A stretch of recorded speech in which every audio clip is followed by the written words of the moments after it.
बाळासाहेबांच्या तमाम शिवसैनिकांना तुमच्या ह्या अनिश गाढवेचा, बाळासाहेबांच्या लहानशा शिवसैनिकाचा आणि शिवसेनेच्या प्रवक्त्याचा मानाचा जय महाराष्ट्र।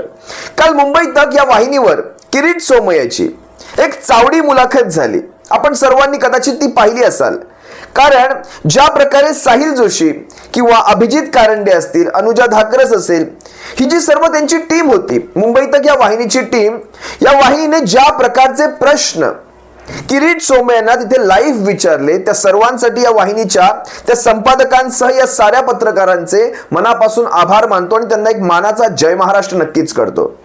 सहसा किरीट सोमय्या आता कुठल्याही वाहिनीवर थेट मुलाखती देणं टाळतात। यानं त्या प्रकारे त्यांना आपल्या वाहिनीवर आणून जवळपास या मुलाखतीत 1 ते 1.5 तासांचा वेळ घेऊन त्यांना प्रत्येक प्रश्नावर बोलतं केलं। फक्त एक प्रश्न मला वाटतं तुमच्याकडनं विचारायचा राहून गेला असावा की समोर कोण होतं, नेमकं त्यावेळेस समोर कोण होतं, ज्यावेळेस ते हातोडे वगैरे चालू होते ना, त्यावेळेस समोर कोण होतं, तेवढा एक प्रश्न। पण कदाचित तिथे महिला पत्रकार होते, त्यामुळे कदाचित तुम्ही हा प्रश्न टाळला असावा। असो, काही फरक नाही पडत।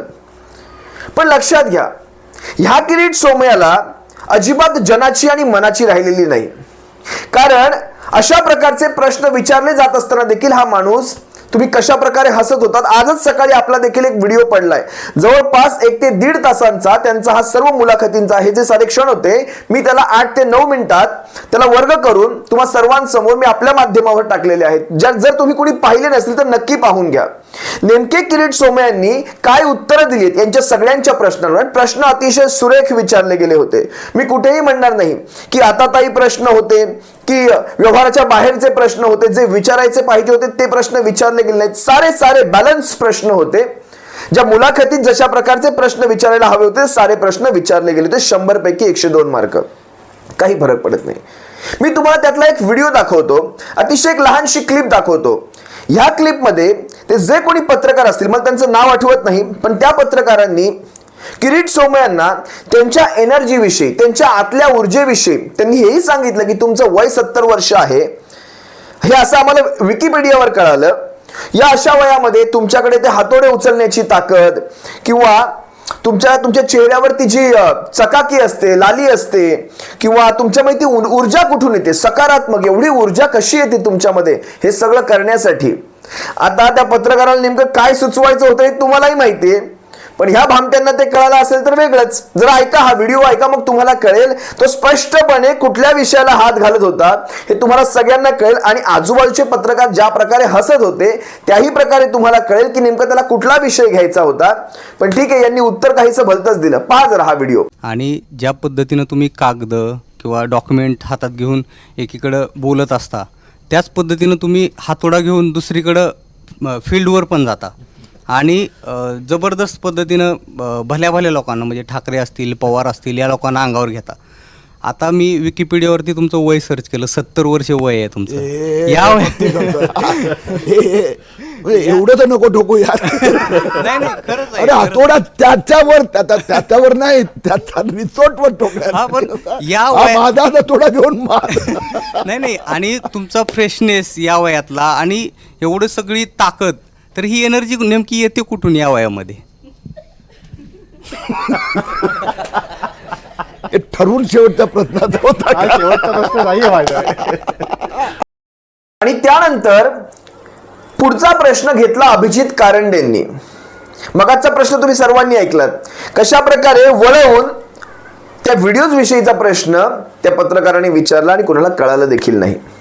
अगदी अशाच प्रकारे अभिजित कारंडे, तसे अभिजित कारंडे जरा मुरलेले आहेत, त्यांनी थेट प्रश्न केला आणि त्यांनी करप्शन हे जे त्यांनी बाहेर काढायचा प्रयत्न केलेला आहे वारंवार, की आम्ही भ्रष्टाचार संपवतोय का कुणास ठाऊक। मला ती एक गोष्ट आठवते, एक क्राईम स्टोरी होती, क्राईम स्टोरी। नवऱ्याने बायकोचाच खून केला आणि अशी क्राईम स्टोरी होती, आणि पोलिसांना संशय येऊ नये म्हणून रोज पोलीस स्टेशनच्या समोर येऊन उपोषणाला बसायचा। सकाळी सुरुवात, संध्याकाळी संपायचं।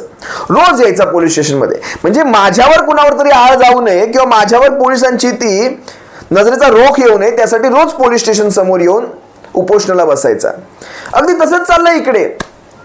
साऱ्यांना घेतलं, साऱ्या भ्रष्टाचाऱ्यांना घेतलं आणि रोज भ्रष्टाचाराच्या विरोधात आवाज उचलायचा. आम्ही भ्रष्टाचाराच्या विरोधात, आम्ही याच्या विरोधात, आम्ही करप्शनच्या विरोधात. हे अगदी मला त्या स्टोरीसारखं, क्राईम स्टोरीसारखं जुळताना दिसतं.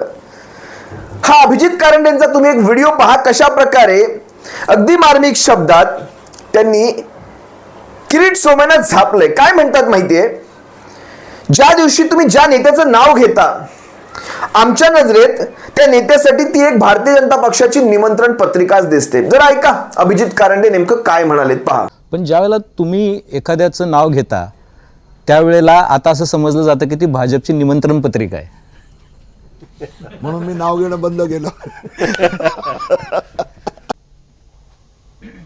तुम्ही भ्रष्टाचारावर आणि भ्रष्टाचारांबद्दल बोलताना खूप म्हणजे एकदम जोशात येता, चांगली गोष्ट आहे. पण तुम्ही आता म्हणाले की तुम्हाला भाजपने टास्क दिला, तो टास्क तुम्ही पूर्ण केला, तुम्ही सुरुवातीला सांगितलं. पण टास्क पूर्ण करणं म्हणजे तुम्ही म्हणता की माफिया राजच्या विरोधात आहे मी, ही सुद्धा एक नेक्सस आहे किरीटजी. याला पॉलिटिकल नेक्सस म्हणतात, की ज्या पद्धतीनं आपल्या विरोधकांचे घोटाळे काढायचे, ते काढल्यानंतर ते लॉजिकल एंडला न्यायचे नाहीत. दुसरी महत्त्वाची गोष्ट, ज्यांच्याबद्दल आपण मॉरली आणि एथिकली करप्शनच्या चार्जेस लावलेत, आरोप केलेत, त्यांना आपल्यासोबत घ्यायचं, आपल्या शेजारी बसवायचं. नुसतं बसवायचं नाही, त्यांना पदं द्यायची, संविधानिक पदं द्यायची आणि अशा पद्धतीनं महाराष्ट्रातल्या लोकांच्या डोळ्यात धुळफेक करायची की बघा आम्ही आता भ्रष्टाचाराच्या विरोधात लढतोय. ह्याला मॉरल करप्शन सुद्धा म्हणतात. प्रश्न असा आहे की तुमचं काय म्हणणं आहे याच्याबद्दल? खूप स्पष्ट आहे. It was political compulsion. नाहीतर शरद पवार आणि उद्धव ठाकरेंनी भाजप संपवलं असतं, विरोधकांना संपवलं असतं. यापुढे भ्रष्टाचार नाही असं भाजपच्या नेत्यांनी निर्णय घेतला. आणि त्यावेळी मी एकच विनंती केली होती की ते झालंय त्यात कॉम्प्रोमाइज करायचं नाही. आणि म्हणून कोणतीही केस मागे घेतली नाही आहे, कारवाई सुरू आहेत. ही गोष्ट तर खरीच आहे की हा प्रश्न आमचे कार्यकर्ते पण आम्हाला विचारतात, आमचे मतदारही विचारतात.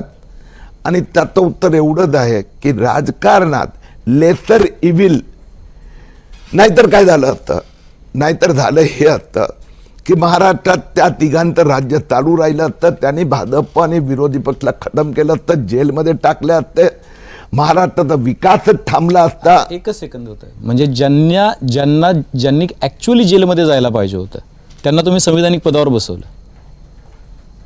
हो, आणि ते तुम्हाला मॉरली एथिकली बरोबर वाटतं. नो, कॉम्प्रोमाइज आहे. म्हणजे एका प्रकारे ते ब्लॅकमेलिंग झालं ना. तुम्ही आमच्यासोबत या, मग तुम्हाला जेलमध्ये नाही जावं लागणार, तुम्हाला संविधानिक पदं मिळतील. जर त्यांना पश्चाताप झाला. तर किरीट सोमय्या हा नेता राजकारणामध्ये, महाराष्ट्राच्या नाही उभ्या हिंदुस्थानच्या राजकारणामध्ये बदनाम झालेला नेता आहे. या नेत्याकडे पाहिलं, पुढची कित्येक वर्ष जाऊ द्या, या नेत्याकडे पाहिलं तुम्हाला बाकी काहीच दिसणार नाही, तुम्हाला फक्त तेच क्षण दिसतील. हे असतं, माइंडवर ज्यावेळेस ते क्षण आघात करतात त्यावेळेस तुम्हाला तेच क्षण दिसतील. या नेत्याचा चेहरा जरी समोर आला ना तरी भलतंच चित्र समोर दिसायला लागतं. आणि खोटं सांगतोय का मी? तुम्हाला काय वाटतं लिहा कमेंटमध्ये. तुम्ही तुमचं मत आणि तुमचं मन कमेंटमध्ये मोकळं करू शकता आणि प्रत्येक कमेंट वाचत असतो.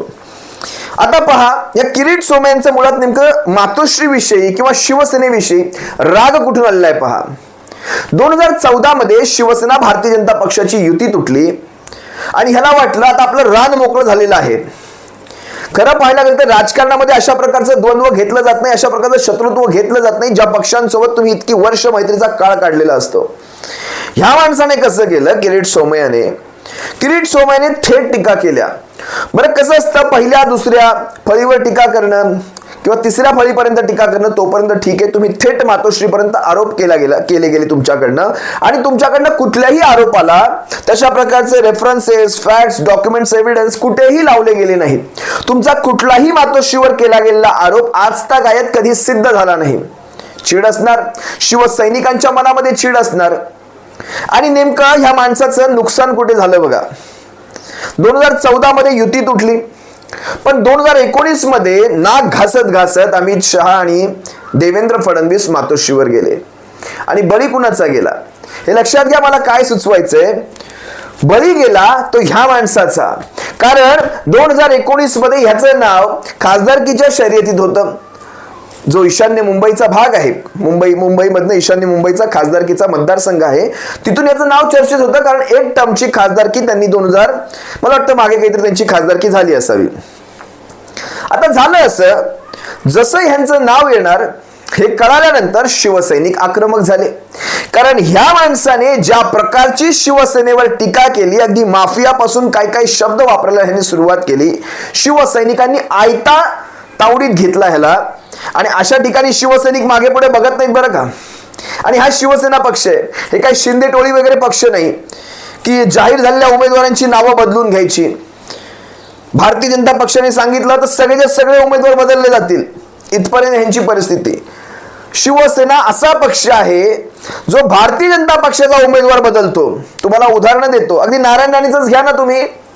नारायण राणेचा तो स्वाभिमान, कुठला पक्ष गहाण ठेवलेला स्वाभिमान, काहीतरी पक्षाचं नाव होतं, कुठलं नाव होतं त्या पक्षाचं जरा लिहा कमेंटमध्ये. मला वाटतं गहाण ठेवलेला स्वाभिमान पक्ष. या गहाण ठेवलेला स्वाभिमान पक्षाचं नारायण राणेंचं विलिनीकरण करून घ्यायचं होतं. आता हा गहाण ठेवलेला स्वाभिमान पक्ष देवेंद्र फडणवीसांनी किंवा कुणी सांगितलं मला माहित नाही, पण तो पक्ष जवळपास 2 वर्ष वेटिंगवर होता. मला वाटतं ह्यांच्या पक्षाने भारतीय जनता पक्षाच्या पाठिंब्यावर एक निवडणूक देखील लढली होती, ज्याच्यात निलेश राणे तोबळावर आपटले होते, तुम्ही सर्वांनी पाहिलं. आता तो गहाण ठेवलेला स्वाभिमान पक्ष जेव्हा शिवसेनेसोबतचं हे सारं तुटातूट झाली, त्याच्यानंतर ह्या माणसाला घ्यायला त्यांना तो मुहूर्त सापडला. म्हणजे जोपर्यंत शिवसेनेसोबत आहेत तोपर्यंत ह्यांच्यात हिंमत झाली नाही त्या गहाण ठेवलेल्या स्वाभिमान पक्षाच्या अध्यक्षांना तुमच्यामध्ये सामील करून घ्यायची. हे पहिलं उदाहरण आहे. आणि दुसरं उदाहरण तुम्हाला सांगतो, जे किरीट सोमय्याचं जाहीर झालेली जागा होती जवळपास 2019 मध्ये, या जाहीर झालेल्या जागेवरचा उमेदवार बदलण्यात आला. किरीट सोमय्या मातोश्रीवर नाक घासत घासत पळायला सुरुवात केली होती, मातोश्रीवर उभंच केलं गेलं नाही. कारण ह्यांनी, आणि तुम्ही माझा सकाळचा जो व्हिडिओ आहे किरीट सोमय्यांच्या वरचा, त्याच्यावर त्यांनी स्पष्ट मान्य केलं की आमच्या मित्र पक्षाने माझं तिकीट कापलं. मित्र पक्षाने तुमचं तिकीट कापलं नाही, तुमचा दोर राजकारणातला कापून टाकला. त्यानंतर असता काय तुम्हाला कधी तिकीट मिळालं नाही.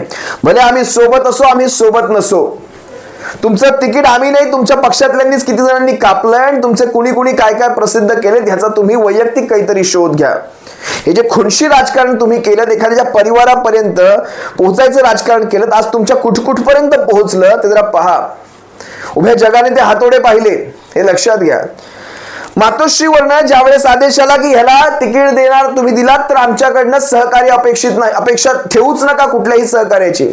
मला वाटतं त्यावेळेस सुनील राऊत साहेबांनी, संजय राऊत साहेब यांचे बंधू आमदार, विक्रोळी विधानसभेचे आमदार माननीय सुनील राऊत साहेबांनी अपक्ष फॉर्म भरण्याची त्यांनी तशा प्रकारची कुजबूज केली की जर हा माणूस उभा राहिला आणि अपक्ष फॉर्म जर शिवसेना भरते तर ईशान्य मुंबईचा खासदार निवडून येणार नाही.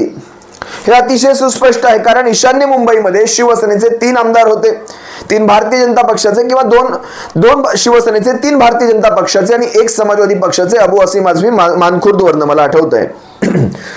2 आमदार आणि जवळपास 2 वॉर्डमध्ये, म्हणजे मानखुर्द गोवंडी असेल किंवा मुलुंड विधानसभा असेल किंवा घाटकोपर विधानसभा असेल, इथे शिवसेनेचं प्राबल्य देखील मजबूत आहे. या सगळ्यांची गोळाबेरीज करता जो 5-5.5-6 लाखांचं जे काही मतदान झालं त्यावेळेस 2019च्या वेळेस, त्या मतदानातलं जवळपास 3.5 ते 4.25 लाखांचं मतदान हे शिवसेनेचं आहे. जर ते बाजूला झालं असतं आणि फक्त भारतीय जनता पक्षाच्या मतदानावर हे गेले असते तर त्यावेळेस जे संजय दिना पाटील जे राष्ट्रवादी काँग्रेस पक्षामध्ये होते त्यांचा तो संजय दिना पाटील निवडून आले असते. संजय दिना पाटील शिवसेनेमध्ये आहेत, सध्या ते आपल्या महाविकास आघाडीचे उमेदवार देखील आहेत. आणि संजय दिना पाटील यांचं भांडूप गाव असेल, कांजूर गाव असेल, नाहूर गाव असेल, विक्रोळी गाव असेल, हा जो ईशान्य मुंबईचा पट्टा आहे आणि मुलुंडचे विशेषतः भूमिपुत्र या सगळ्या पट्ट्यांमध्ये, आणि ते मूळ महाराष्ट्राचे पाटील आहेत ते. आणि विरोधात कोण उभा केला आता, मिहिर कोटेचा एक गुजराती उमेदवार आहे. यांनी कधी इकडून मराठी उमेदवार दिलाच नाही, हे लक्षात घ्या. मागच्या वेळेसचा उमेदवार मनोज कोटक एक मुंबई महानगरपालिकेतले भारतीय जनता पक्षाचे गटप्रमुख होते. मनोज कोटक एक नगरसेवक होते. आता विचार करा, एका नगरसेवकाला खासदारकीचं तिकीट मिळालं आणि हे कुणामुळे मिळालं, शिवसेनेमुळे मिळालं. या किरीट सोमय्याचा पत्ता तेव्हाही कापला गेला. बरं, आता शिवसेना आणि तुमच्यामध्ये कुठलीही युती नाही, कुठले वादविवाद नाही, शिवसेनेचं कुठलं ऑब्जेक्शन नाही. मग काय झालं? मग आताच्या वेळेस एवढे घोटाळे काढल्यानंतर देखील किरीट सोमय्याला तुम्ही उभं का करू शकला नाही? कधी किरीट सोमय्या आपल्या पक्षाला हा प्रश्न विचारा की तुमचा उपयोग फक्त वापरा आणि सोडून द्या. माझ्या तोंडात काही वेगळे शब्द येणार होते पण मी ते आवरले. वापरा आणि सोडून द्या ह्या तत्वांवर तुम्हाला पक्षामध्ये ठेवलं गेलेलं आहे. हे तुम्ही स्वतःच्या तोंडाने देखील कबूल केलेलं आहे. असो, जास्त काही त्या विषयात खोलावर जात नाही. पण शिवसेना ही कधीही कुणाच्या इशाऱ्यांवर चालत नाही. शिवसेना स्वतःच्या तत्वांवर चालते आणि स्वतःच्या हिमतीवर चालते. आमदार खासदारांमध्ये हिंमत मोजली जाऊ शकत नाही.